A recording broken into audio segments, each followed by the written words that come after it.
Claire Moreau se levait chaque matin avant l'aube, dans un petit appartement situé en périphérie de Lyon, là où les immeubles se ressemblent et où les journées semblent toutes identiques. Infirmière depuis plusieurs années, elle connaissait par cœur les couloirs froids des hôpitaux publics, les néons trop blancs, les nuits sans sommeil et les visages fatigués de collègues qui, comme elle, tenaient encore debout par sens du devoir, plus que par reconnaissance. Son salaire suffisait à peine à couvrir le loyer, les factures et quelques courses modestes. Pourtant, malgré l'usure physique et morale, Claire conservait une rigueur professionnelle irréprochable et une humanité qui transparaissait dans chacun de ses gestes. Elle croyait profondément que soigner ne se résumait pas à appliquer des protocoles. Pour elle, chaque patient portait une histoire, une fragilité qu'il fallait respecter. Cette conviction l'avait aidée à traverser des années de services surchargés, de décisions administratives absurdes et de sacrifices personnels. Sa vie sociale s'était réduite à presque rien, et ses rares moments de repos étaient consacrés à récupérer, en silence, dans un quotidien sans éclat. Un soir, alors qu'elle terminait un service particulièrement éprouvant, Claire reçut un appel inattendu. Une voix posée, formelle, lui proposa un emploi bien différent de tout ce qu'elle avait connu. Il s'agissait d'une mission privée, exclusive, auprès d'un homme gravement accidenté, un milliardaire français nécessitant des soins constants à domicile. La proposition semblait irréelle. Le lieu, une vaste propriété isolée, loin de la ville. Les conditions financières, largement supérieures à tout ce qu'elle avait gagné jusque-là. On lui demanda de réfléchir rapidement, insistant sur la discrétion et l'engagement total requis. Claire passa la nuit à peser le pour et le contre. Elle savait que cette offre pouvait changer sa situation matérielle, peut-être même lui offrir enfin un peu de stabilité. Pourtant, quelque chose la troublait. Pourquoi tant de mystère autour de ce patient? Pourquoi elle? Malgré ces questions, la fatigue et la pression financière eurent raison de ses doutes. Elle accepta. Quelques jours plus tard, elle se retrouva sur une route étroite, bordée d'arbres hauts et silencieux, conduisant à la demeure où elle allait désormais travailler. À mesure qu'elle approchait, une sensation étrange l'envahissait, comme si l'air lui-même devenait plus lourd. Le portail de la propriété se referma derrière elle avec un bruit sourd, presque solennel. Claire inspira profondément, tentant de calmer le léger malaise qui s'installait en elle. Elle ignorait encore que ce choix, motivé par la nécessité et la bonne foi, allait l'entraîner bien au-delà d'un simple poste d'infirmière. Dès ses premiers pas dans cette maison, Claire comprit que ce travail ne ressemblerait à aucun autre, et que le silence qui l'entourait cachait bien plus que de simples murs et des couloirs vides. Le manoir d'Étienne Delacroix s'imposait dans le paysage comme une présence étrangère, presque coupée du monde. Les murs de pierre claire, impeccablement entretenus, s'élevaient au milieu d'un vaste terrain où chaque arbre semblait avoir été planté avec une précision presque calculée. Rien n'était laissé au hasard, et pourtant, dès que Claire franchit le seuil principal, elle sentit que cet endroit n'avait rien d'accueillant. L'air y était frais, immobile, et le silence, épais, donnait l'impression d'absorber chaque bruit, chaque respiration. Elle fut accueillie par une gouvernante âgée au visage fermé et au regard fuyant qui se contenta de lui indiquer les règles essentielles de la maison. Tout devait être fait selon des horaires stricts, sans initiative personnelle inutile. Les déplacements étaient limités à certaines zones du manoir et toute question devait être adressée à l'administration interne, jamais directement au patient ou à sa famille. Claire nota ces consignes avec étonnement, sans toutefois les contester ouvertement.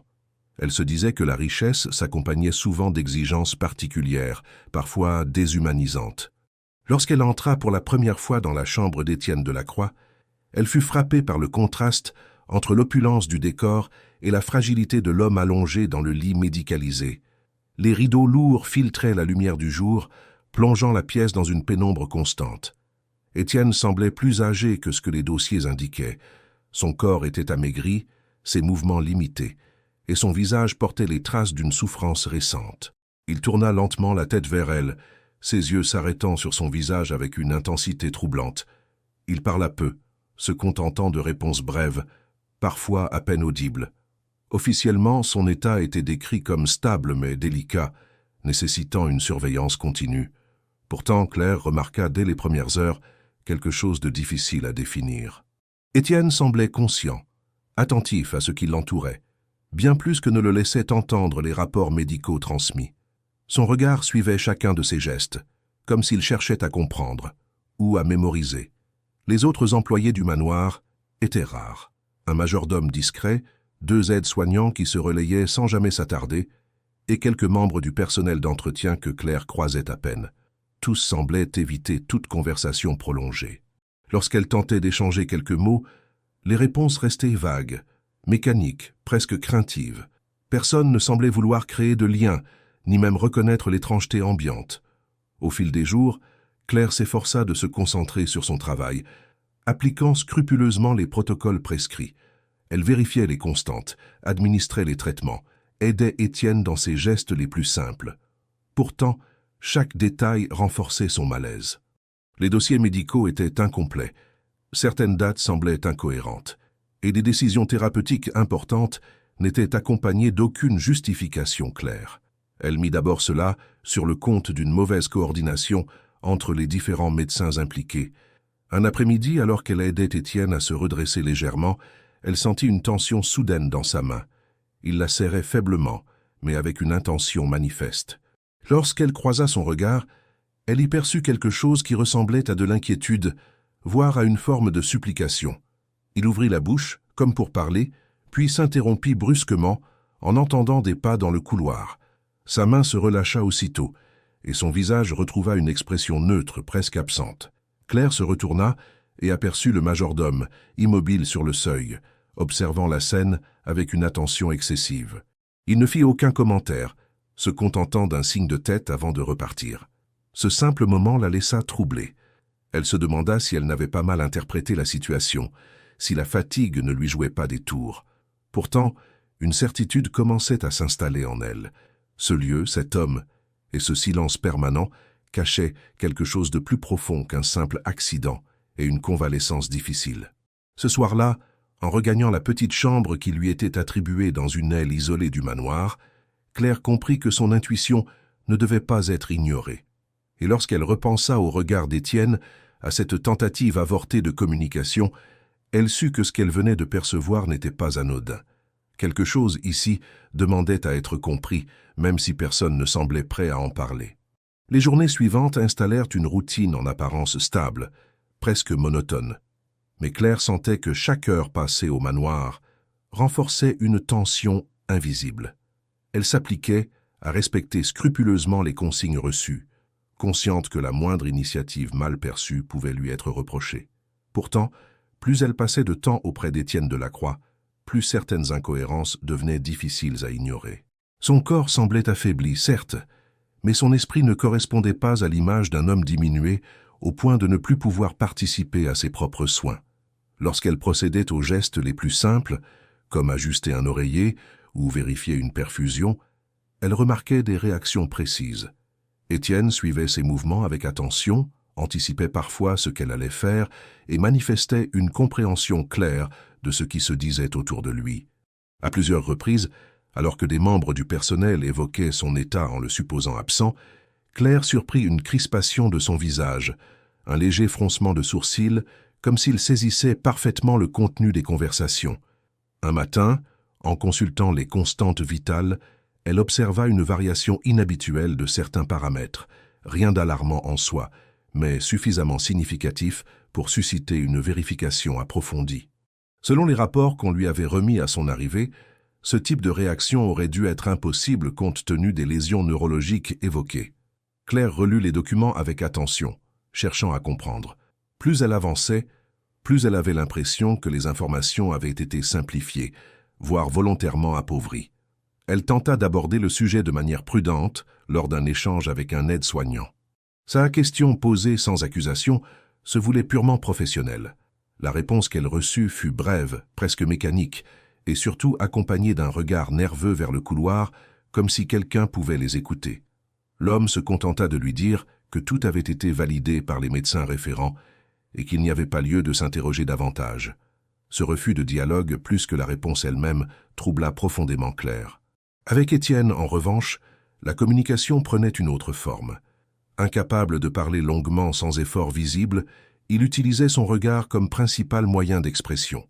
Lorsqu'elle lui posait des questions simples, il répondait parfois par un clignement de paupières plus appuyé ou par une pression légère de la main. Ces signes, discrets mais cohérents, ne relevaient pas du hasard. Claire, forte de son expérience, savait reconnaître une intention consciente derrière ses gestes. Un après-midi, alors qu'elle l'aidait à boire quelques gorgées d'eau, Étienne tenta un mouvement plus audacieux. Ses doigts, tremblants, glissèrent lentement vers le bord du drap, comme s'il cherchait à attraper quelque chose. Claire crut d'abord à un réflexe incontrôlé, mais lorsqu'elle suivit la direction de son regard, elle comprit qu'il fixait le dossier médical posé sur la table de chevet. Lorsqu'elle se rapprocha, il relâcha aussitôt son bras, comme s'il craignait d'avoir été trop loin. Ce geste la bouleversa plus qu'elle ne l'aurait imaginé. Il révélait une volonté, une conscience de sa situation, et surtout un désir d'intervenir. Claire ressentit alors une responsabilité nouvelle, plus lourde que celle d'une simple soignante exécutant des ordres. Elle se trouvait face à un homme qui, malgré son état, semblait vouloir être entendu, compris, peut-être même sauvé d'une situation qui le dépassait. Elle passa une partie de la soirée à revoir mentalement chaque interaction, chaque détail observé depuis son arrivée. Rien ne lui permettait encore d'affirmer qu'une faute grave avait été commise, mais l'ensemble formait un tableau inquiétant. Les interruptions systématiques lorsqu'Étienne tentait de s'exprimer, la présence constante de tiers lors des moments clés, l'absence de transparence dans les documents médicaux, tout cela dessinait une réalité troublante. Avant de quitter la chambre ce soir-là, Claire s'approcha une dernière fois du lit. Elle ajusta la couverture avec douceur, puis posa brièvement sa main sur celle d'Étienne. Il la regarda longuement, sans ciller, comme s'il voulait graver ce moment dans sa mémoire. Dans ce regard, elle ne vit ni confusion ni résignation, mais une lucidité tendue, presque douloureuse. Sans un mot, il lui faisait comprendre qu'il comptait sur elle, même si elle n'en mesurait pas encore toutes les conséquences. En refermant la porte, Claire sentit que quelque chose avait irréversiblement changé. Elle n'était plus simplement une infirmière venue améliorer son quotidien matériel. Elle devenait, qu'elle le veuille ou non, témoin d'une situation qui dépassait les apparences. Et pour la première fois depuis son arrivée, elle comprit que fermer les yeux serait plus facile que chercher la vérité, mais que cela irait à l'encontre de tout ce qu'elle était. Dès le lendemain, Claire sentit que l'atmosphère autour d'elle avait subtilement changé. Rien n'était explicitement différent, aucun reproche direct, aucune remarque ouverte, mais les regards se faisaient plus insistants, les silences plus lourds. Elle continua pourtant son travail avec la même rigueur, convaincue que son professionnalisme restait sa meilleure protection. Elle se concentra sur les faits, sur les observations cliniques concrètes, tentant d'écarter toute interprétation émotionnelle qui pourrait la fragiliser. Au cours de la matinée, elle décida de poser une question simple à l'un des assistants médicaux responsables de la coordination des soins. Elle choisit ses mots avec prudence, évoquant certaines variations observées chez Étienne et demandant si une réévaluation récente avait été effectuée. La réponse fut immédiate, mais dénuée de toute substance. On lui expliqua que les décisions médicales avaient déjà été prises par des spécialistes compétents et que son rôle ne consistait pas à remettre en question ses choix. Le ton était poli, mais fermé, presque tranchant. Peu après cet échange, Claire fut convoquée dans un petit bureau attenant à l'aile principale du manoir. La pièce était sobre, impersonnelle, décorée uniquement de quelques dossiers soigneusement rangés. Face à elle, un homme chargé de la gestion interne de la maison l'accueillit avec un sourire figé. Il la remercia pour son engagement, souligna la qualité de son travail, puis glissa lentement vers un discours plus ambigu. Il évoqua l'importance du respect des limites professionnelles, la nécessité de suivre les consignes sans chercher à aller au-delà de ce qui était demandé. Le message, bien que formulé avec courtoisie, était limpide. Claire comprit qu'on l'observait, qu'on évaluait chacun de ses gestes, chacune de ses questions. On ne lui reprochait rien de précis, mais on lui rappelait subtilement qu'elle n'était qu'une employée, remplaçable, dépendante de ce poste. Elle quitta le bureau avec une sensation de malaise profond, consciente qu'une ligne invisible venait d'être tracée devant elle. De retour auprès d'Étienne, elle redoubla de vigilance. Elle parlait moins, observait davantage, notait mentalement chaque détail sans jamais laisser transparaître ses doutes. Pourtant, même dans ce silence forcé, la tension entre eux semblait s'intensifier. Étienne percevait son trouble. Son regard, plus insistant que jamais, cherchait le sien à chaque instant, comme s'il pressentait les obstacles qui se dressaient désormais entre eux. À plusieurs reprises, Claire remarqua la présence discrète mais constante d'un membre du personnel à proximité de la chambre sous prétexte de vérifier certains équipements ou d'apporter du linge. Ces passages fréquents n'étaient pas anodins. Ils donnaient l'impression d'une surveillance permanente, destinée autant à contrôler le patient qu'à encadrer son infirmière. Claire comprit alors que sa liberté d'action était bien plus restreinte qu'elle ne l'avait imaginé en acceptant ce poste. Le soir venu, seule dans sa chambre, elle prit le temps de réfléchir. Elle pesa les conséquences possibles de chaque choix.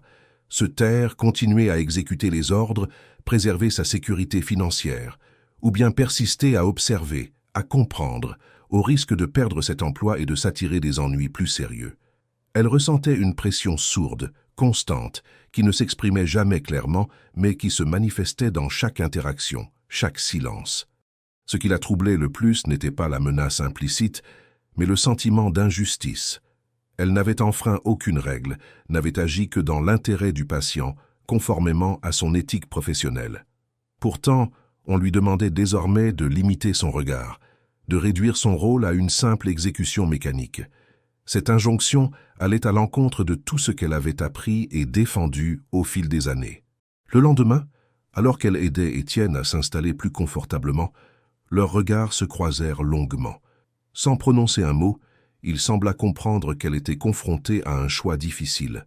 Sa main se referma doucement sur la sienne, non pas avec urgence, mais avec une forme de reconnaissance silencieuse. Ce contact bref, presque imperceptible, renforça la détermination de Claire, tout en accentuant sa crainte. Elle comprit alors que sa présence dans ce lieu dépendrait de sa capacité à feindre l'ignorance, faire semblant de ne pas voir, de ne pas comprendre, de ne pas ressentir.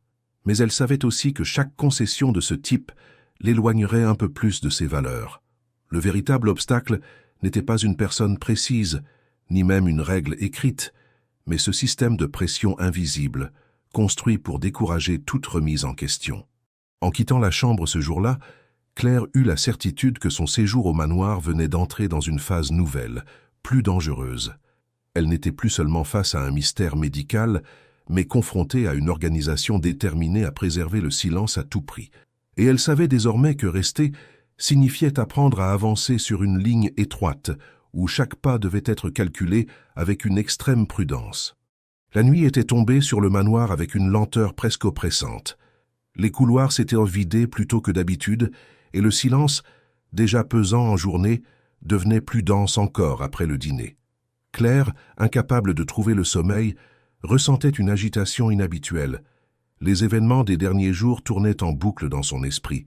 Les regards insistants, les réponses évasives, les gestes interrompus d'Étienne. Tout formait un ensemble incohérent qui refusait de se dissiper. Elle tenta d'abord de se raisonner. Elle se rappela les avertissements reçus, la nécessité de ne pas dépasser ses fonctions. Pourtant, une certitude persistait. Il manquait des pièces essentielles à ce puzzle, et tant qu'elle resterait hors de sa portée, elle ne pourrait pas retrouver la paix intérieure. Elle se leva finalement, convaincue qu'elle ne parviendrait pas à dormir sans apaiser ce besoin de comprendre. La chambre d'Étienne se trouvait plongée dans une semi-obscurité. Une lampe de chevet diffusait une lumière douce, suffisante pour éclairer son visage sans l'éblouir. Il dormait ou feignait de dormir. Claire n'aurait su le dire. Elle s'assura que tout était en ordre, vérifia les appareils, ajusta légèrement la couverture. Puis, presque malgré elle, son regard se posa sur le meuble bas situé près du mur, celui qui contenait divers documents et effets personnels. Jusqu'alors, elle n'y avait jamais prêté attention. Ce soir-là, pourtant, une intuition la poussa à s'en approcher. Elle ouvrit doucement le premier tiroir. À l'intérieur, rien que des papiers administratifs sans intérêt immédiat. Le second tiroir, en revanche, contenait une chemise cartonnée plus ancienne, visiblement consultée à de nombreuses reprises. Son cœur se mit à battre plus vite. Elle hésita longuement avant de l'ouvrir, consciente qu'elle franchissait une limite délicate. Les documents qu'elle découvrit étaient des comptes rendus médicaux datés de plusieurs semaines après l'accident d'Étienne. Ils décrivaient une évolution bien plus favorable que celle officiellement communiquée. Des améliorations notables de certaines fonctions, une récupération partielle de la motricité, des signes clairs de lucidité cognitive. Claire relut chaque page avec une attention extrême, cherchant une erreur, une interprétation abusive. Mais les termes étaient précis, professionnels, sans ambiguïté possible. Ce qui la troubla davantage encore, c'était l'absence de toute suite à ses observations. Aucun rapport ultérieur ne mentionnait ses progrès, comme si cette période avait été volontairement effacée de l'historique officiel. Elle sentit une vague de froid parcourir son dos. Ce n'était plus une simple impression ou une intuition. Il existait une contradiction tangible entre ce qu'elle observait au quotidien et ce qui était consigné dans les dossiers qu'on lui avait remis. Elle referma lentement la chemise, laissa les documents exactement à leur place, consciente de l'importance de ne rien déplacer. Son esprit travaillait à toute vitesse. Pourquoi ces informations avaient-elles été dissimulées? Qui avait intérêt à maintenir l'image d'un homme incapable de se défendre ou de prendre des décisions? Chaque réponse possible ouvrait la porte à des implications graves, qu'elle n'était pas encore prête à affronter pleinement. Claire se redressa et tourna la tête vers le lit. Étienne la regardait. Ses yeux étaient ouverts, fixés sur elle, avec une intensité calme mais lourde de sens. Il n'exprimait ni colère ni surprise, seulement une forme de résignation mêlée d'espoir discret. Il n'avait rien dit, mais il savait. Il savait qu'elle avait vu ce qui ne devait pas être vu. Elle s'approcha lentement, posa un doigt sur ses lèvres dans un geste instinctif, presque protecteur. Elle n'osa pas parler, mais son regard cherchait à lui transmettre une promesse silencieuse. Étienne cligna légèrement des yeux, un mouvement infime qui suffisait à confirmer leur compréhension mutuelle.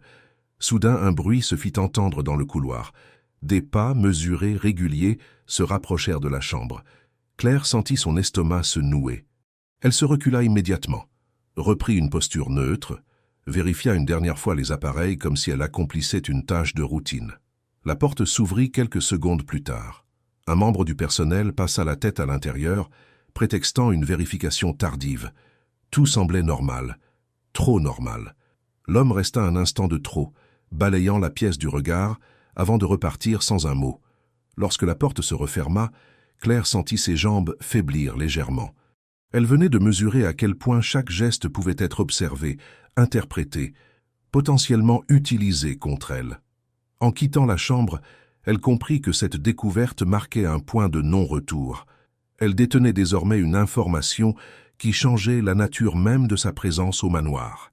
Ce n'était plus seulement une question d'éthique professionnelle, mais une responsabilité lourde, presque écrasante. Elle savait qu'elle devait agir avec une prudence extrême, car désormais, ce qu'elle ignorait encore était peut-être aussi dangereux que ce qu'elle venait de découvrir. Cette nuit-là, Claire ne dormit pas. Elle resta allongée, les yeux ouverts dans l'obscurité, consciente que la vérité, même partielle, avait un prix, et elle pressentait que ce prix serait bien plus élevé qu'elle ne l'avait jamais imaginé. L'apparition de Julien Delacroix ne se fit pas de manière spectaculaire.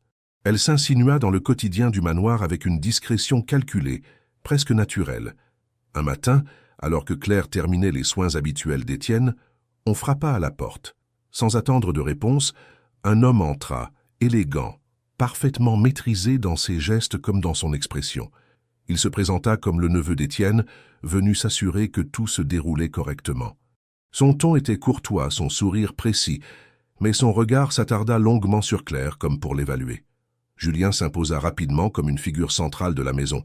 Il ne vivait pas au manoir, mais ses visites devinrent fréquentes, parfois quotidiennes.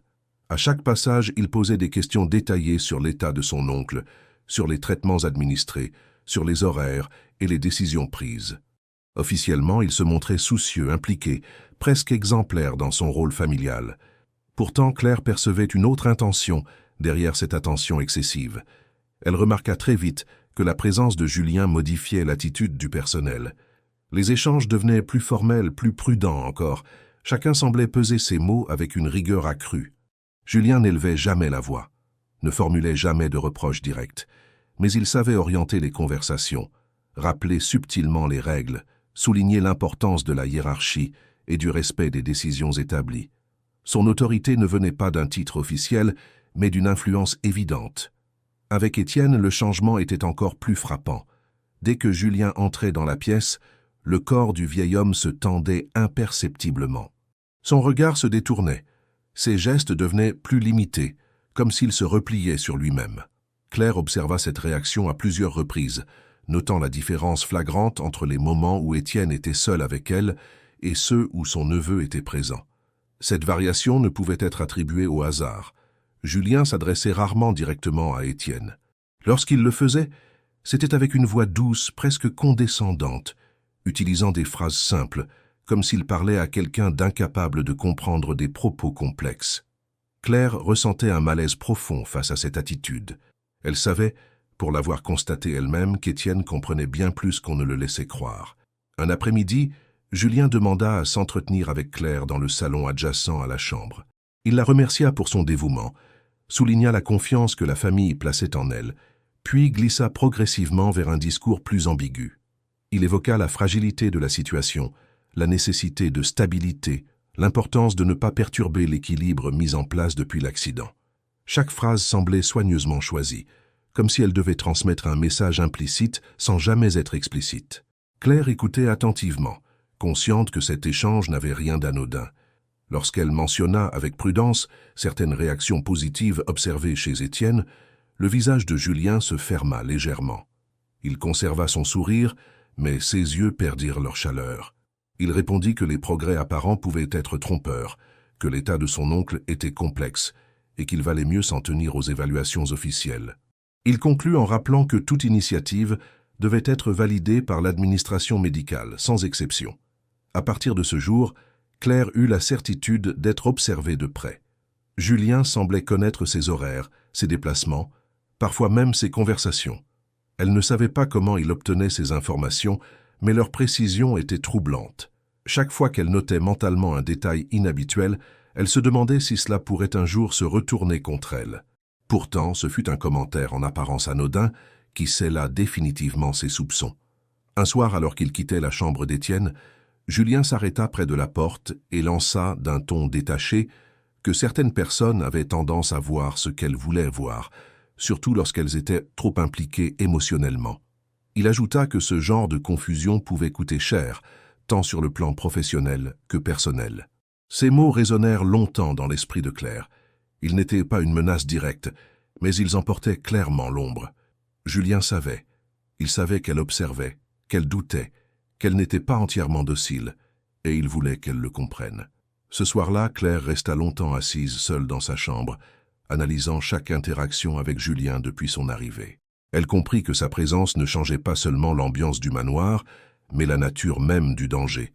Ce n'était plus une structure abstraite qui imposait le silence, mais un individu précis, doté de moyens, d'influence et d'un intérêt évident à maintenir la situation telle qu'elle était. Elle regarda ses mains, encore marquées par la fatigue des soins, et sentit une détermination nouvelle se former en elle, mêlée à une peur bien réelle. Julien Delacroix n'était pas simplement un proche inquiet, il était un acteur clé de ce qui se jouait dans cette maison, et désormais, chaque geste de Claire, chaque regard échangé avec Étienne, prenait une dimension bien plus risquée. Elle comprit alors que la situation avait basculé. La présence de Julien avait transformé ses doutes en certitudes inquiétantes, et même si elle ne savait pas encore comment agir, une chose était claire. Reculer devenait de plus en plus difficile, car fermer les yeux face à ce qu'elle voyait reviendrait à trahir non seulement Étienne, mais aussi tout ce en quoi elle croyait. À partir de ce moment, Claire comprit que l'improvisation n'avait plus sa place. Chaque geste devait être mesuré, chaque décision soigneusement pesée. Elle savait désormais que toute action trop visible attirerait l'attention de Julien Delacroix et de l'administration de la maison, ce qui pourrait mettre fin brutalement à sa présence au manoir. Or, quitter cet endroit sans comprendre pleinement ce qui s'y jouait lui semblait désormais impensable. Elle décida donc d'adopter une stratégie fondée sur l'observation silencieuse et la patience. Elle continua à remplir ses fonctions avec un professionnalisme irréprochable, respectant scrupuleusement les protocoles imposés. En apparence, rien n'avait changé. Elle administrait les traitements aux heures prévues, consignait les constantes dans les registres officiels et échangeait le strict minimum avec le reste du personnel. Pourtant, en parallèle, elle commença à noter mentalement chaque détail qui sortait de l'ordinaire. Les horaires de visite de Julien, les réactions physiques d'Étienne en sa présence, les variations de son état lorsqu'il était laissé au calme. Tout devenait une donnée précieuse. Claire remarqua rapidement que les moments où Julien était absent offraient un contraste frappant. Étienne semblait plus détendu, sa respiration plus régulière, ses traits moins figés. Il réagissait davantage aux stimulations simples, comme le son de sa voix ou le contact de sa main. Parfois, il tentait même de bouger légèrement les doigts, comme pour attirer son attention. Ses progrès, bien que discrets, étaient constants et ne correspondaient pas au tableau clinique figé décrit dans les documents officiels. Elle observa également les habitudes du personnel. Certains employés évitaient systématiquement la chambre d'Étienne lorsque Julien était présent, tandis que d'autres semblaient soudainement plus zélés, multipliant les passages inutiles. Claire comprit que chacun avait trouvé sa propre manière de se protéger. Le silence n'était pas seulement imposé, il était intégré, presque accepté comme une condition de survie professionnelle. Chaque soir, dans la solitude de sa chambre, Claire repassait mentalement le déroulement de la journée.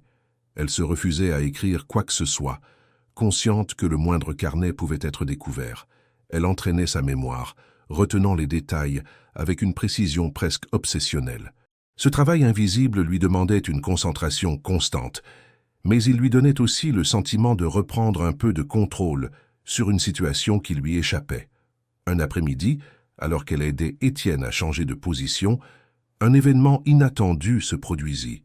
Il leva lentement la main avec un effort manifeste et attrapa le bord de sa manche. Le geste était faible, tremblant, mais volontaire. Claire s'immobilisa, consciente du poids de cet instant. Elle s'assura d'abord qu'ils étaient seuls, puis se pencha légèrement vers lui. Étienne la regardait avec une intensité nouvelle, presque urgente. Il tenta de parler, mais aucun son intelligible ne sortit de sa bouche. Frustré, il ferma brièvement les yeux, puis les rouvrit avec détermination. Sa main se déplaça lentement, dessinant un mouvement maladroit sur le drap, comme s'il essayait d'indiquer quelque chose. Claire suivit la trajectoire du geste et comprit qu'il pointait vers la porte. Puis, avec un effort supplémentaire, il secoua légèrement la tête dans un signe clair de refus ou de mise en garde. Ce simple échange, dénué de mots, bouleversa profondément Claire. Il confirmait ce qu'elle pressentait depuis des jours. Étienne n'était pas seulement conscient, il était lucide quant à sa situation et aux dangers qui l'entouraient. Il cherchait à communiquer, à alerter, mais se trouvait prisonnier de son propre corps et d'un environnement hostile à toute vérité. Claire répondit par un léger hochement de tête, un geste discret destiné à le rassurer. Elle n'osa pas prolonger l'échange. Elle savait que le moindre instant de trop pouvait être interprété comme une anomalie. Elle se redressa, reprit son attitude professionnelle et poursuivit les soins comme si rien d'inhabituel ne s'était produit. Pourtant, intérieurement, elle sentait une détermination nouvelle s'ancrer en elle. À partir de ce jour, elle adapta encore davantage sa conduite. Elle évita toute question directe, toute remarque susceptible d'éveiller des soupçons. Elle se contenta d'observer, de comparer, de comprendre. Elle apprit à lire les silences, à interpréter les regards, à distinguer ce qui était dit de ce qui était volontairement omis. Chaque détail devenait une pièce supplémentaire d'un mécanisme complexe. Elle comprit également que le temps jouait un rôle essentiel. Précipiter les choses serait une erreur. Elle devait attendre le bon moment, celui où les éléments s'assembleraient d'eux-mêmes, rendant impossible toute négation de la réalité. Cette attente était éprouvante, mais elle lui permettait de rester en place, d'accumuler les preuves invisibles de ce qu'elle voyait chaque jour. Le soir où Étienne réussit, pour la première fois à serrer sa main avec une force légèrement plus affirmée, Claire sentit une émotion intense la traverser. Ce geste infime pour un observateur extérieur représentait pour elle une confirmation irréfutable. Il progressait, et quelqu'un, quelque part, avait intérêt à ce que ses progrès restent cachés. En quittant la chambre ce soir-là, Claire savait que sa décision était prise. Elle continuerait à agir avec une extrême prudence, mais elle n'abandonnerait pas. Elle avait choisi de voir, de comprendre et de rester. Et même si le chemin à venir s'annonçait dangereux, elle était désormais convaincue que reculer serait bien plus insupportable que d'affronter les conséquences de la vérité. Les conséquences de cette vigilance accrue ne tardèrent pas à se manifester. Claire sentit le changement avant même qu'on ne le lui dise clairement. Les regards du personnel se faisaient plus distants, parfois chargés d'une méfiance nouvelle. Les échanges, déjà rares, devinrent presque inexistants. Elle n'était plus seulement une employée discrète, mais une présence que l'on surveillait avec une attention accrue, comme si sa simple existence représentait un facteur de déséquilibre. Un matin, alors qu'elle terminait de consigner les constantes d'Étienne, elle fut informée qu'elle devait se présenter immédiatement à une réunion avec l'administration de la maison. Le ton employé ne laissait place à aucune discussion. Claire sentit une tension sourde monter en elle, mais elle conserva un calme apparent. Elle savait que toute réaction excessive pourrait être utilisée contre elle. La réunion se tint dans la même pièce impersonnelle où elle avait déjà été convoquée auparavant. Cette fois, ils étaient deux face à elle. Le gestionnaire habituel, accompagné d'une femme chargée des ressources humaines privée de la famille Delacroix. Dès les premières minutes, Claire comprit que l'échange ne serait pas une simple formalité. On lui reprocha un comportement jugé inapproprié, sans toutefois entrer dans des détails précis. On évoqua un manque de distance émotionnelle avec le patient, une tendance à interpréter subjectivement certaines réactions et une difficulté supposée à respecter strictement le cadre défini par la famille. Claire tenta de répondre avec calme, rappelant qu'elle n'avait agi que dans le respect de son rôle et de son code de déontologie. Ses paroles furent accueillies avec des sourires polis mais fermés. On lui expliqua que, dans ce contexte particulier, ce n'était pas son appréciation personnelle qui comptait, mais l'adhésion totale aux décisions déjà établies. Le message était clair. Sa manière d'être, plus que ses actes, posait problème. On alla jusqu'à suggérer qu'elle pourrait être temporairement suspendue de ses fonctions si ces dérives venaient à se répéter. Cette menace, à peine voilée, frappa Claire de plein fouet. Elle pensa à sa situation financière, à l'instabilité qu'une perte soudaine d'emploi entraînerait. Elle pensa aussi au regard d'Étienne, à cette confiance muette qu'il avait placée en elle. Prise entre ces deux réalités, elle sentit pour la première fois un véritable découragement l'envahir. De retour dans sa chambre, Claire s'effondra sur le lit. La fatigue accumulée, la pression constante, l'impression d'être isolée face à une organisation puissante, tout cela pesa lourdement sur ses épaules. Elle envisagea sérieusement de partir, quitter le manoir, reprendre une vie plus simple, moins dangereuse. Elle se demanda si son obstination n'était pas une forme d'orgueil mal placé, si elle ne se battait pas contre un système trop vaste pour être ébranlée par une seule personne. Les heures passèrent lentement. Le manoir semblait plus silencieux que jamais, comme s'il retenait son souffle. Claire se leva finalement, décida de faire un dernier passage auprès d'Étienne avant de prendre une décision définitive. Elle se disait qu'elle lui devait au moins cela, un dernier soin exécuté avec la même attention que les précédents. Lorsqu'elle entra dans la chambre, elle fut frappée par l'expression de son visage. Étienne était éveillé, plus attentif que d'habitude. Ses yeux se posèrent immédiatement sur elle, comme s'il avait pressenti son trouble. Claire s'approcha, vérifia les appareils, ajusta la perfusion. Tout était en ordre. Pourtant, quelque chose dans l'air semblait différent, presque chargé d'une urgence silencieuse. Alors qu'elle s'apprêtait à se redresser, Étienne fit un effort visible. Sa main se leva lentement, tremblante, mais déterminée. Il attrapa le pan de sa blouse et le serra faiblement, puis plus fermement dans la mesure de ses capacités. Claire se figea. Elle s'assura instinctivement que la porte était bien fermée. Étienne la regardait avec une intensité rare, presque douloureuse. Il remua les lèvres, sans produire de son clair, mais Claire comprit qu'il essayait de former des mots. Frustré, il inspira profondément, puis utilisa le peu de force dont il disposait pour secouer lentement la tête. Ce geste simple et pourtant chargé de sens semblait répondre à une question qu'elle n'avait pas formulée à voix haute, comme s'il lui disait de ne pas abandonner. Claire sentit ses yeux se remplir de larmes, mais elle se força à rester stable. Elle posa doucement sa main sur celle d'Étienne, dans un geste mesuré, professionnel en apparence, mais profondément humain. À cet instant précis, elle comprit que partir serait une forme de trahison, non seulement envers lui, mais envers elle-même. La peur était réelle, mais elle ne pouvait plus ignorer ce qu'elle savait. Quelques minutes plus tard, des pas résonnèrent dans le couloir. Claire se redressa immédiatement, relâcha la main d'Étienne et reprit une attitude neutre. La porte s'ouvrit, laissant apparaître un membre du personnel venu vérifier un détail sans importance. Tout semblait ordinaire, mais Claire savait que chaque seconde passée ici était désormais comptée. Cette nuit-là, elle prit une décision claire. Elle n'agirait pas de manière impulsive, mais elle ne renoncerait pas non plus. Si elle devait partir, ce ne serait pas sous la pression ou la peur, mais après avoir compris jusqu'au bout ce qui se tramait dans cette maison. Elle savait désormais que quelqu'un cherchait à la pousser vers la sortie, et que cette précipitation était en soi un aveu inquiétant. Allongée dans l'obscurité, Claire sentit une fatigue profonde l'envahir, mêlée à une lucidité nouvelle. Elle avait frôlé l'abandon, mais ce revers avait aussi renforcé sa détermination. Elle n'était peut-être qu'une infirmière isolée, mais elle détenait quelque chose de précieux. La vérité observable, concrète, inscrite dans les gestes, les réactions et les silences. Et tant qu'elle serait là, cette vérité continuerait d'exister, même si tout était fait pour l'étouffer.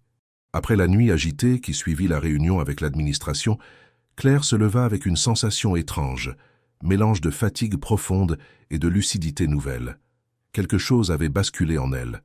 Elle n'était plus seulement dans l'observation prudente ou dans l'attente silencieuse.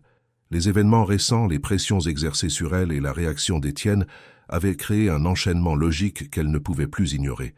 Les faits, pris isolément, pouvaient sembler anodins. Mais mis bout à bout, ils dessinaient désormais une structure cohérente, inquiétante et rationnelle. Elle commença par revoir mentalement tout ce qu'elle savait du passé récent d'Étienne Delacroix. Les informations fournies à son arrivée étaient étonnamment vagues. Un accident grave, peu de détails sur les circonstances exactes, des séquelles décrites de manière générale, sans précision technique approfondie. À l'époque, elle n'y avait pas prêté attention, habituée à recevoir des dossiers incomplets dans le milieu hospitalier public. Mais ici, ce flou prenait une autre dimension. Progressivement, au fil de discussions fragmentaires entendues dans les couloirs, Claire avait perçu des allusions à des tensions familiales. Rien de direct, jamais formulé clairement, mais des phrases inachevées, des silences soudains dès qu'elle approchait. Elle se souvenait notamment d'un échange entre deux membres du personnel évoquant une succession compliquée, interrompue net lorsqu'ils avaient réalisé qu'elle se trouvait à proximité. Sur le moment, elle n'avait pas cherché à en savoir plus. Désormais, cette conversation prenait un sens nouveau. Claire remarqua également que certains documents administratifs liés au fonctionnement du manoir faisaient référence à des décisions récentes concernant la gestion du patrimoine d'Étienne. Des signatures avaient été apposées par procuration, toujours justifiées par l'incapacité supposée du propriétaire à prendre part à ses choix. Cette incapacité, pourtant, ne correspondait pas à ce qu'elle observait chaque jour auprès de lui. Étienne comprenait, analysait, réagissait. Il était affaibli physiquement, mais son esprit demeurait alerte. Au fil des jours, Claire affina son regard. Elle observa les visites de Julien avec une attention nouvelle. Le neveu ne venait jamais à l'improviste. Ses passages semblaient toujours coïncider avec des moments clés, comme des échanges téléphoniques importants ou des arrivées de documents. Il parlait souvent à voix basse, s'isolant dans un bureau dont l'accès était strictement limité. Lorsqu'il croisait Claire ensuite, son attitude oscillait entre une cordialité forcée et une froideur à peine dissimulée. Un élément en particulier retint l'attention de Claire. Chaque fois que Julien passait plusieurs heures au manoir, l'organisation des soins d'Étienne semblait se rigidifier. Les aides-soignants suivaient les protocoles à la lettre, sans la moindre adaptation. Toute initiative visant à stimuler davantage le patient était systématiquement repoussée. À l'inverse, lorsque Julien s'absentait plusieurs jours, une certaine souplesse réapparaissait, presque malgré le personnel. Étienne profitait alors de ces moments pour montrer davantage de réactivité, comme si son corps répondait à une liberté retrouvée. Claire commença à comprendre que l'accident n'était peut-être que le point de départ d'une situation bien plus complexe. Elle ne disposait d'aucune preuve formelle d'un acte volontaire, mais les conséquences de cet accident semblaient exploitées avec une précision troublante. L'état d'Étienne, présenté comme figé et irréversible, servait de fondement à des décisions juridiques et financières majeures. Et Julien se trouvait au centre de ce dispositif. Cette prise de conscience provoqua chez Claire un mélange de colère contenue et de prudence accrue. Elle savait que toute conclusion hâtive serait dangereuse. Elle ne cherchait pas à construire une accusation, mais à comprendre un enchaînement logique de faits. Et plus elle observait, plus cette logique se renforçait. Rien ne relevait du hasard. Tout semblait organisé autour d'un objectif précis, maintenir Étienne dans une position de dépendance maximale, tant physique que décisionnelle. Un soir, alors qu'elle effectuait les soins habituels, Claire prit le temps d'observer Étienne plus longuement que d'ordinaire. Elle lui parla calmement, sans poser de questions directes, évoquant simplement des choses simples, le temps, la lumière du jour, les arbres visibles depuis la fenêtre. Elle remarqua alors une réaction nette, lorsque le nom de Julien fut mentionné, même de manière indirecte. Les traits d'Étienne se tendirent immédiatement, et sa main se crispa légèrement. Cette réaction instinctive confirma ce qu'elle pressentait depuis plusieurs jours. Claire comprit alors que la peur jouait un rôle central, non pas une peur diffuse ou irrationnelle, mais une peur précise, dirigée, liée à des rapports de pouvoir bien réels. Étienne n'était pas seulement affaibli par son état de santé, il était placé dans une situation où chaque tentative d'expression pouvait avoir des conséquences. Cette peur expliquait ses silences, ses gestes interrompus, son repli soudain en présence de certaines personnes. À partir de ce constat, Claire cessa de douter de sa propre perception. Elle ne possédait pas encore les moyens d'agir, mais elle avait désormais une compréhension claire du contexte. Ce qui se jouait dans ce manoir dépassait largement le cadre médical. Il s'agissait d'un contrôle progressif, méthodique, rendu possible par l'isolement, l'autorité familiale et l'apparence d'une prise en charge irréprochable. En quittant la chambre ce soir-là, Claire sentit que les pièces du puzzle commençaient enfin à s'assembler. Ce n'était pas une révélation brutale, mais une construction patiente, fondée sur des faits observables. Et cette compréhension nouvelle modifia profondément sa posture. Elle n'était plus seulement sur la défensive. Elle savait désormais contre quoi, ou plutôt contre qui, elle devait se protéger. Et surtout, elle comprenait que la vérité, une fois pleinement révélée, avait le pouvoir de bouleverser l'équilibre fragile qui régnait dans cette maison depuis l'accident d'Étienne. La compréhension nouvelle que Claire avait acquise ne lui apporta aucun soulagement. Au contraire, elle fit monter la tension à un niveau qu'elle n'avait encore jamais connu. Désormais, chaque minute passée au manoir avait le poids d'une décision potentielle. Elle savait que rester passive revenait à accepter tacitement ce qui se jouait sous ses yeux, mais agir ouvertement pouvait provoquer une réaction immédiate et irréversible de la part de ceux qui contrôlaient la situation. Le fragile équilibre qu'elle avait maintenu jusque-là menaçait de se rompre au moindre faux pas. Les jours suivants furent marqués par une rigidité inhabituelle dans l'organisation de la maison. Les visites de Julien se multiplièrent, parfois à des heures imprévues. Il semblait plus tendu, plus impatient, même s'il continuait à afficher une façade maîtrisée. Claire remarqua qu'il posait davantage de questions sur les détails des soins, sur les horaires exacts, sur les réactions d'Étienne au fil de la journée. Cette attention accrue n'avait rien d'anodin. Elle ressemblait davantage à une tentative de contrôle qu'à une inquiétude sincère. Claire, de son côté, redoubla de prudence. Elle mesurait chaque mot, chaque regard. Elle savait que la moindre incohérence dans son comportement pouvait être interprétée comme une faute professionnelle. Pourtant, intérieurement, une pression constante s'exerçait sur elle. Elle se sentait coincée entre deux responsabilités inconciliables. D'un côté, son devoir envers son patient, envers l'homme qu'elle voyait lutter silencieusement pour conserver un semblant de contrôle sur sa vie. De l'autre, sa propre sécurité, son avenir professionnel et la réalité d'un système prêt à l'écarter sans difficulté. Un après-midi, la situation atteignit un point critique. Claire constata chez Étienne une réaction motrice plus nette que les précédentes. Son bras, habituellement presque immobile, répondit de manière coordonnée à une stimulation simple. Ce progrès, bien que modeste, était indéniable. Selon toute logique médicale, il aurait dû être consigné et évalué. Claire resta immobile quelques secondes, consciente que ce qu'elle allait décider déterminerait la suite des événements. Elle aurait pu ignorer ce signe, le ranger mentalement parmi les observations non officielles, comme elle l'avait fait auparavant. Mais quelque chose en elle refusa cette fois de céder. Elle savait que continuer à taire ces évolutions revenait à participer activement à une dissimulation. Pourtant, inscrire cette information dans les registres officiels signifiait attirer l'attention immédiate de l'administration et par extension de Julien. Après un long moment d'hésitation, Claire choisit une voie intermédiaire. Elle consigna l'observation de manière factuelle, sans interprétation, sans conclusion hâtive. Elle se contenta de décrire ce qu'elle avait vu, avec la précision clinique la plus neutre possible. En posant son stylo, elle sentit ses mains trembler légèrement. Ce simple acte, pourtant banal en apparence, lui donna l'impression d'avoir franchi une ligne invisible. La réaction ne se fit pas attendre. Le soir même, Julien demanda à la voir. L'entretien eut lieu dans le salon, loin des regards, mais pas à l'abri des oreilles indiscrètes. Le ton de Julien était calme, presque aimable, mais une tension sous-jacente transparaissait dans chacun de ses mots. Il évoqua le compte-rendu récent, s'interrogea sur la pertinence de certaines notations, suggéra que la fatigue ou l'attachement excessif pouvaient altérer le jugement d'un soignant. Claire répondit avec un sang-froid qu'elle ne se connaissait pas. Elle rappela qu'elle n'avait fait que rapporter un fait observable, sans extrapolation. Julien la regarda longuement, comme s'il cherchait à mesurer jusqu'où elle était prête à aller. Puis il changea de registre. Il parla des conséquences possibles d'une mauvaise interprétation, des procédures internes, des responsabilités engagées en cas d'erreur. Chaque phrase était une pression supplémentaire, destinée à la faire reculer. À cet instant précis, Claire comprit qu'elle se trouvait à un carrefour. Continuer dans cette voie signifiait accepter un affrontement silencieux, mais réel.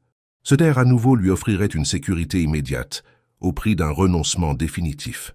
Elle sentit la peur s'insinuer en elle, une peur lucide, rationnelle, liée à des risques bien concrets. Mais cette peur ne parvint pas à étouffer une autre émotion, plus profonde encore, la certitude qu'elle ne pourrait plus se regarder sans honte si elle cédait. Le regard d'Étienne, croisé plus tard dans la soirée, acheva de sceller sa décision. Il n'y avait ni supplique ni dramatique dans ses yeux, seulement une attente silencieuse, digne.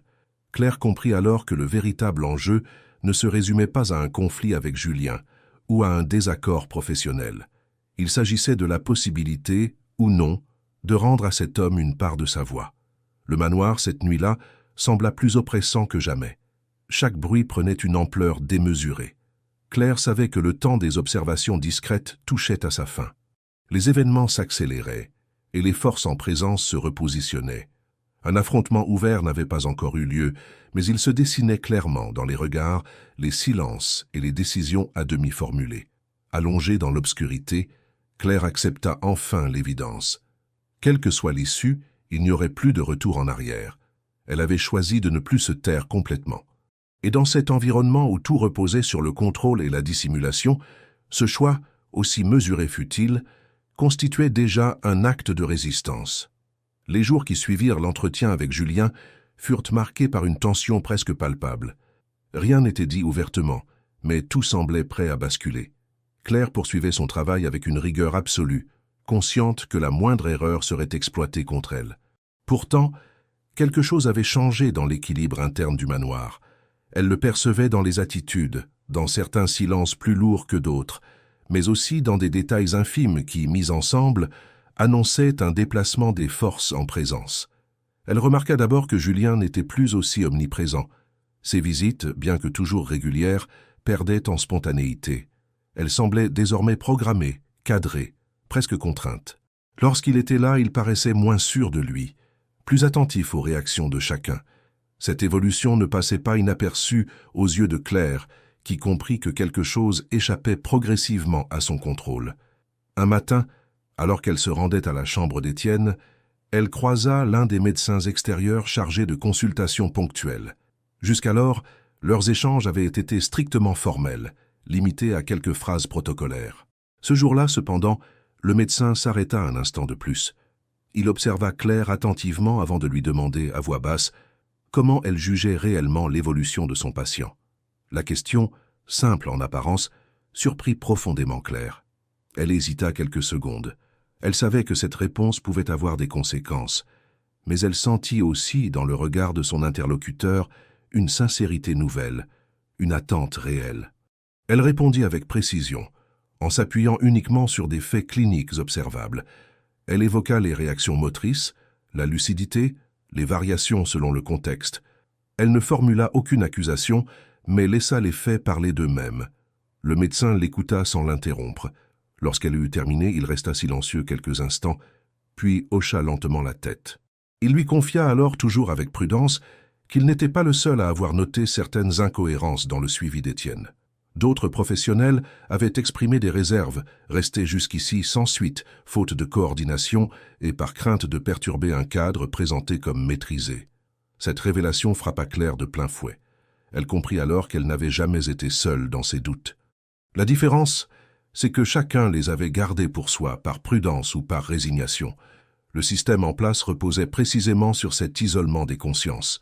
Le fait que ces interrogations commencent à se rejoindre changeait profondément la donne. Dans les jours suivants, Claire observa de nouveaux signes de fissure dans le dispositif soigneusement établi autour d'Étienne. Certains documents furent discrètement réexaminés. Des consultations supplémentaires furent programmées, sous couvert de contrôle de routine. Julien, de son côté, se montrait plus tendu, plus réactif à la moindre initiative extérieure. Il tentait de conserver son autorité, mais son assurance semblait s'effriter. Un événement en particulier marqua un tournant décisif. Lors d'une visite médicale, Étienne fut soumis à une évaluation plus approfondie que celle réalisée jusque-là. Claire était présente, comme à son habitude, mais cette fois le médecin s'adressa directement au patient, sans passer par des intermédiaires. Il lui posa des questions simples, adaptées à son état, mais suffisamment claires pour évaluer sa compréhension. Étienne répondit par des signes cohérents, sans ambiguïté possible. Le silence qui suivit ces échanges fut lourd de sens. Personne ne pouvait plus nier ce qui se déroulait sous leurs yeux. L'état cognitif d'Étienne ne correspondait pas à la description officielle qui justifiait tant de décisions prises en son nom. Claire sentit une tension presque électrique parcourir la pièce. Julien, présent à distance, observa la scène avec un visage fermé, conscient que quelque chose lui échappait définitivement. À partir de ce moment, les événements s'enchaînèrent plus rapidement. Des discussions eurent lieu hors de la présence de Claire, mais elle en percevait les échos. Le ton avait changé. Il n'était plus question de préserver une version figée de la situation, mais de gérer une réalité devenue impossible à dissimuler. Les alliances tacites qui maintenaient le silence commencèrent à se déliter. Claire fut de nouveau convoquée par l'administration, mais cette fois l'atmosphère était différente. On ne l'accusait plus, on lui demandait de préciser, de documenter, de structurer ses observations. Ce renversement la laissa presque déstabilisée. Elle répondit avec la même rigueur que toujours, consciente que chaque mot devait rester strictement factuel.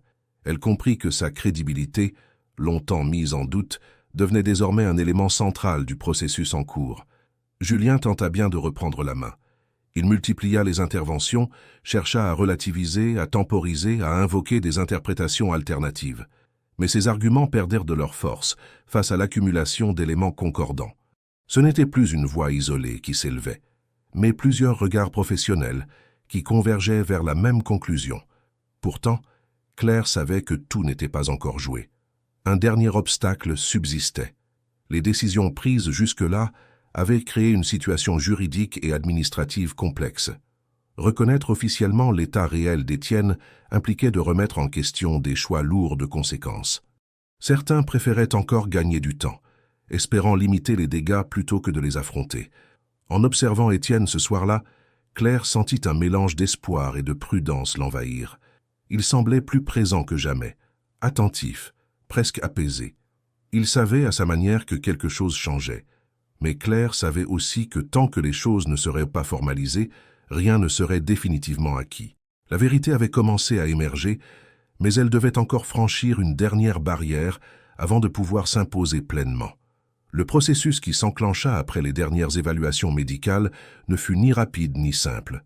Claire comprit très vite que, même lorsque la vérité devenait visible, elle ne s'imposait jamais sans résistance. Les jours suivants furent consacrés à une succession de réunions, de contre-analyses et de vérifications administratives destinées à consolider ce qui ne pouvait plus être ignoré. Le manoir, autrefois figé dans un silence oppressant, devint le théâtre d'une agitation feutrée où chaque décision semblait peser avec une extrême prudence. Des autorités médicales indépendantes furent sollicitées pour réexaminer l'état d'Étienne Delacroix. Leur intervention se fit sous couvert de procédures standards, mais Claire savait que cette démarche marquait une rupture décisive avec la gestion précédente. Les médecins, extérieurs à l'influence directe de la famille, procédèrent à des examens approfondis, prenant le temps nécessaire pour observer, questionner et comparer. Claire assista à ces évaluations avec une attention constante, consciente que chaque détail comptait. Étienne, malgré la fatigue, répondit du mieux qu'il pouvait. Ces réactions, désormais observées par plusieurs professionnels, confirmaient ce que Claire constatait depuis des semaines. Sa compréhension était intacte, ses réponses cohérentes, sa capacité à exprimer des choix limités par son état physique, mais bien réel. Cette reconnaissance officielle provoqua un changement tangible dans son traitement. Les soins furent progressivement adaptés, non plus dans une logique de simple maintien, mais dans une perspective de récupération partielle et de stimulation contrôlée. Parallèlement, les conséquences administratives commencèrent à se dessiner. Certaines décisions prises en l'absence supposée de lucidité d'Étienne furent suspendues. Des procurations furent réexaminées, des signatures mises en attente. Cette remise en question déclencha des tensions évidentes, notamment du côté de Julien, dont l'attitude devint de plus en plus instable. Il oscillait entre une apparente coopération et des tentatives de ralentir le processus, invoquant la prudence, les risques, les délais nécessaires.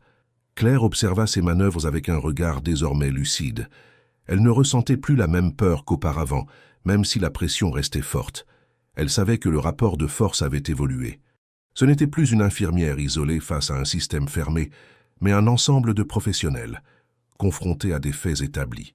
Cette dynamique nouvelle lui donna la force de continuer, malgré l'épuisement accumulé. Le prix émotionnel, cependant, était élevé. Claire dormait peu, constamment sollicitée pour répondre à des questions, clarifier des observations, participer à des échanges complexes qui dépassaient largement le cadre initial de son poste. Elle se sentait parfois dépassée, consciente que sa vie avait pris une direction imprévue. Pourtant, chaque fois que le doute la gagnait, il lui suffisait de croiser le regard d'Étienne pour retrouver un sens à ce qu'elle faisait. Avec l'amélioration progressive de sa prise en charge, Étienne sembla retrouver une forme de dignité qui lui avait été refusée trop longtemps. Il participait davantage aux décisions concernant ses soins, exprimait ses préférences par des gestes clairs, parfois même par quelques mots difficiles mais intelligibles. Cette évolution, bien que lente, représentait une victoire silencieuse sur les mois de contrôle et de réduction auxquels il avait été soumis. Le personnel du manoir, lui aussi, dut s'adapter à cette nouvelle réalité. Certains employés semblaient soulagés, comme libérés d'un poids invisible. D'autres restaient sur la réserve, inquiets des conséquences possibles de cette transition. Claire comprit alors que le silence qui avait régné si longtemps n'était pas uniquement le fruit de la peur, mais aussi d'un mécanisme collectif de protection, chacun tentant de préserver sa place sans mesurer pleinement l'impact de cette passivité. Les discussions finales furent les plus difficiles. Reconnaître officiellement les manquements impliquait d'admettre que des choix avaient été faits au détriment d'un homme vulnérable. Les responsabilités furent abordées avec précaution, parfois avec réticence. Claire assista à ces échanges sans intervenir davantage que nécessaire. Elle savait que son rôle n'était pas d'accuser, mais de maintenir la cohérence des faits qu'elle avait observés et rapportés. Lorsque la décision fut prise de modifier durablement le cadre de vie et de soins d'Étienne, un profond soulagement envahit Claire, mêlé à une fatigue intense. Elle savait que tout n'était pas réparé, que certaines blessures, physiques comme morales, laisseraient des traces. Mais le plus important avait été accompli. La réalité d'Étienne avait été reconnue, et avec elle, son droit à être considéré comme un individu capable de ressentir, comprendre et décider. Le soir où les nouvelles dispositions furent officiellement mises en place, Claire resta un long moment seule dans le jardin du manoir. L'air frais de la nuit contrastait avec les semaines d'oppression qu'elle venait de traverser. Elle repensa au chemin parcouru, aux hésitations, aux peurs, au moment où elle avait failli renoncer. Elle comprit alors que cette expérience l'avait profondément transformée. Elle n'était plus la même infirmière qui avait franchi le portail pour la première fois, attirée par une opportunité financière. Elle savait aussi que son avenir ne se trouvait plus entre ses murs. Sa mission touchait à sa fin. Même si elle continuait encore quelque temps à accompagner Étienne dans cette transition, elle sentait que son rôle principal avait été accompli. Le dénouement approchait, porteur de changements irréversibles. Rien ne serait jamais tout à fait comme avant, ni pour Étienne ni pour elle. Et malgré le poids de ce qu'elle avait traversé, Claire ressentait une certitude calme. Elle avait tenu bon, et cela suffisait à donner un sens durable à chacun de ses choix. Le départ de Claire du manoir ne se fit pas dans la précipitation. Il fut progressif, presque discret, à l'image de tout ce qu'elle avait accompli depuis son arrivée. Les jours qui suivirent la mise en place définitive des nouvelles décisions furent consacrés à la transition. Étienne bénéficiait désormais d'un suivi médical transparent, encadré par plusieurs professionnels indépendants. Les soins étaient adaptés à son état réel, et surtout, il était consulté, écouté, reconnu. Cette simple reconnaissance transformait profondément son quotidien. Claire continua de l'accompagner pendant quelque temps, veillant à ce que les ajustements se fassent sans rupture. Elle observait avec une attention calme les progrès lents mais constants d'Étienne. Ses gestes restèrent limités, son corps marqué par l'épreuve, mais son regard avait changé. Il n'était plus chargé de tension ou de méfiance. Il exprimait une présence apaisée, une forme de soulagement discret.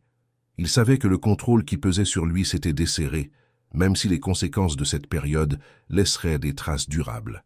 Les échanges entre eux restaient sobres, faits de regards, de gestes simples, parfois de mots difficiles mais sincères.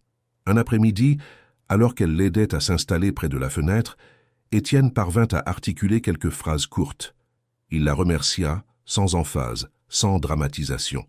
Ce remerciement, prononcé avec effort mais clarté, eut sur Claire un impact profond. Elle n'avait jamais cherché la reconnaissance. Pourtant, entendre ces mots confirma que chacun de ses choix, chacune de ses hésitations surmontées, avait eu un sens. Dans le manoir, l'atmosphère avait radicalement changé. Le silence n'était plus oppressant, mais simplement celui d'une grande demeure, retrouvant un rythme plus humain. Certains membres du personnel avaient quitté leur poste, d'autres étaient restés, soulagés de travailler dans un cadre désormais plus clair.